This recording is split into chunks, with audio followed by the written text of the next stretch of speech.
कि रहीमदास जी कवि, ध्यान रखना है, जो गद्यखंड है उसमें लेखक है और जो काव्यखंड है इसमें कवि है।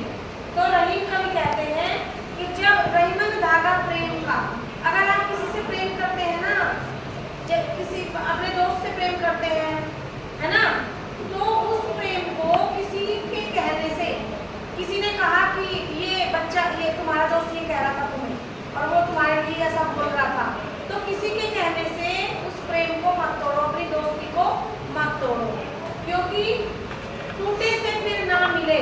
अगर एक बार दोस्ती टूट गई तो मिले गांठ पड़ी जाए। अगर फिर तुम्हारा दोस्ती होती भी है तो उसमें मन मुटाव हो जाता है, मन में ये रहता है नहीं ये मेरे लिए चुगली कर सकता है, इसने पहले ही कहा था, है ना। और अगर आप अपनी दोस्ती पक्की रखेंगे, किसी के कहने से दोस्त के साथ दोस्ती नहीं तोड़ेंगे, तो वो दोस्ती आपकी पक्की रहेगी और उसमें कभी भी मन में गांठ नहीं आएगी। रहेगा कि मैं अपनी सारी बातें अपने दोस्त से शेयर कर सकता हूँ, मेरा दोस्त सच्चा है।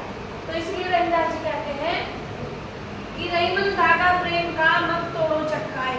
दो अर्थ है बेटा इसमें। दूसरा, एक अर्थ तो मैंने बताया तुम्हें दोस्ती का, दूसरा है धागे का।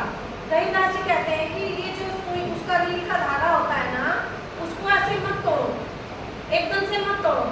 और अगर आपने अगर टूटा तो दो टुकड़े हो गए, दो टुकड़े हो गए, फिर आपको उसे जोड़ना है तो आप गांठ से जोड़ोगे उसको। तो वहाँ वो जब वो अब जैसे साबुत था वो पूरा, तब उसमें कोई गांठ नहीं थी, ऐसे हाथ जा सुई में भी डल रहा था वो, लेकिन अब उसमें गांठ पड़ गई है तो वही हाथ अटकता है। तो गांठ जो है, ऐसी भी गांठ जैसे धागे में पड़ी है, मन में पड़ जाती है, दोस्ती कमजोर हो जाती है।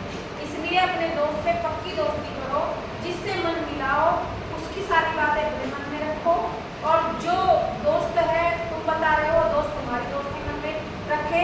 कभी किसी के सामने अपने दोस्त की बात शेयर मत करो, आपस में पक्की सच्ची दोस्ती रखो। नेक्स्ट है रहीमन निज मन की बिठा मन ही राखो गोय। अब वो कहते हैं रहीमदास जी कि निज माने अपने मन की बात अपने मन में छुपा के रखो। रहीमदास जी कहते हैं कि आपके मन में कोई बात चल रही है तो वो बात सबके सामने शेयर मत करो, अपने मन में ही रखो उसको।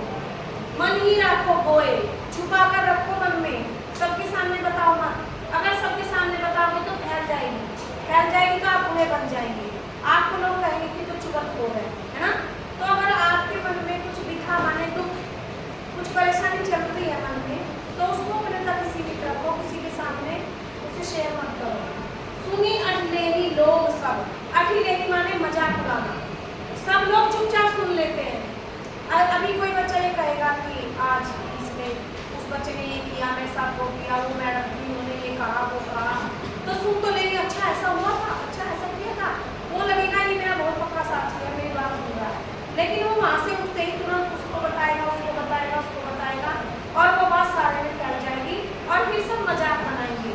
तो इसमें लिखा है कि सुनी अठलेही लोग सब, अठलेही माने मजाक बनाना, सुन लेंगे प्यार से और पीछे पलटते ही अपना मजाक बनाएंगे। बांट न ले कोई, तुम्हारे दुख को कोई नहीं बांटेगा। तुमने जो बात बताई है परेशानी की, उसमें परेशान होकर सॉल्यूशन कोई नहीं देगा, सिर्फ चुप होकर सुन लेंगे और हंसी में उड़ाएंगे, आपका सब मजाक करेंगे। तो रहीमदास जी कहते हैं कि अगर अपने मन में कोई परेशानी की बात चल रही है तो उसे किसी को नहीं बताओ, सारी दुनिया के सामने मत बताओ।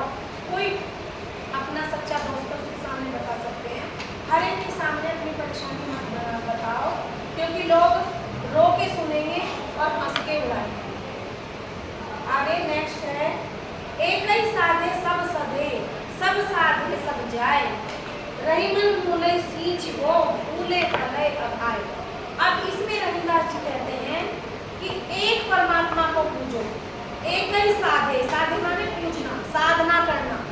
साधना करते हैं ना, अगर आप शंकर की साधना करते हैं तो ओम नमः शिवाय 108 बार कहते हैं ना, हमेशा अपना काम जो भी आरंभ करते हैं शंकर भगवान का नाम लेके करते हैं, है ना।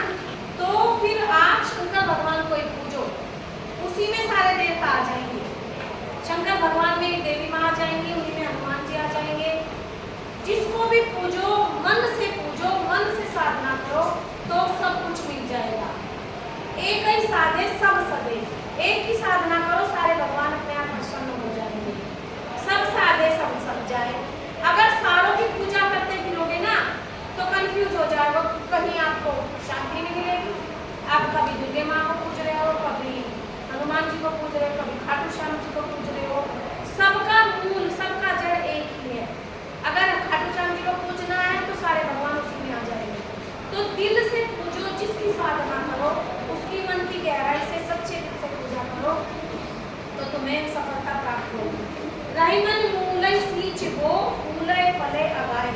अब इसमें कवि ने उदाहरण देकर समझाया है कि जिस तरह पेड़, मूलय माने जड़, जिस तरह पेड़ की जड़ में पानी देते हैं, पेड़ की जड़ में तो पानी देते हैं, लेकिन पेड़ पे पत्तियां भी आती हैं, टहनियां भी आती हैं, फल भी आते हैं, फूल भी खिलते हैं और सींच रहे हैं जड़ों को। फूलों को तो थोड़ी जाके सींचने जा रहे हैं, फलों को थोड़ी पानी डाल रहे हैं, जड़ में पानी डाल रहे हैं और फूल भी खिल रहे हैं, फल भी लग रहे हैं, पत्तियां भी हरी भरी हो रही हैं। तो ये जो पेड़ का उदाहरण उन्होंने इसलिए दिया है कि जिस तरह पेड़ की जड़ को सींचते हैं और हमें फल फूल मिलते हैं, उसी प्रकार एक भगवान को मन लगा के पूजो तो आपको फल फूल सब मिलेंगे, आशीर्वाद मिलेगा, आपका काम होगा। तो मन को भटकाओ नहीं, एक ईश्वर को मन लगा कर। नेक्स्ट है चित्रकूट में रमी रहे रहीमन अवध नरेश, जाकर विपदा पड़त है सो आवती है देश। अब वो कहते हैं कि चित्रकूट में श्री राम रहते थे। जब उन्हें वनवास हुआ तो वो चित्रकूट में आए थे। सबसे पहले वो सरयू नदी पार करके, है ना, जब केवट ने उनसे कहा था कि मेरी लकड़ी की नाव है, अगर इसमें पैर लगा दिया तो ये औरत बन जाएगी, मुझे वो दो नाव को चढ़ने से पहले अपने पैरों को सेवन करवाओ। तो वो नदी पार करके फिर वो चित्रकूट आए थे और चित्रकूट वो 10-11 साल रहे थे। और चित्रकूट बहुत सुंदर जगह है, अगर कभी घूमने जाओ तो चित्रकूट जरूर जाना। अभी भी वहाँ राम जी के सारे अवशेष हैं, सीता माँ के, लक्ष्मण जी के। तो वो कहते हैं, रहीमदास जी ने उस स्थान की इतनी तारीफ करी है कि चित्रकूट में रमी रहे रहीमन अवध नरेश। अवध माने अयोध्या के, नरेश माने राजा। अयोध्या के राजा श्री राम चित्रकूट में जाकर बसे। जाकर विपदा पड़त है, जिसपे मुसीबत आती है, जिसपे कोई कठिनाई आती है, वो आवत इस देश। वो भागे भागे चित्रकूट जाते हैं भगवान राम से पूजा करने और अपनी प्रॉब्लम सॉल्व करवाने, है ना। तो वो कवि कहते हैं कि चित्रकूट में श्री राम रहते हैं, अयोध्या के जो राजा हैं, और चित्रकूट में वही जाता है जिसे अपने जीवन के संकटों को दूर करना है। नेक्स्ट है दीरग दोहा अर्थ के आखर थोड़े आली, जो रहीम नट कुंडली सिमटी कूद चढ़ जाई। अब वो रहीमदास जी कहते हैं कि आपने कभी देखा है, एक इधर बांस काट देते हैं, इधर बांस काट देते हैं और तार पे लड़की चलती है उसमें, है ना, एक तार पे चलती है। नट कहते हैं उन्हें, नट होते हैं, वो खेल दिखाते हैं। तो वो सारा का सारा अपनी बॉडी का वेट, ये नाभि है ना, इस पे कर लेते हैं, कुंडली में कर लेते हैं अपना वेट, तब वो तार पे चलते हैं।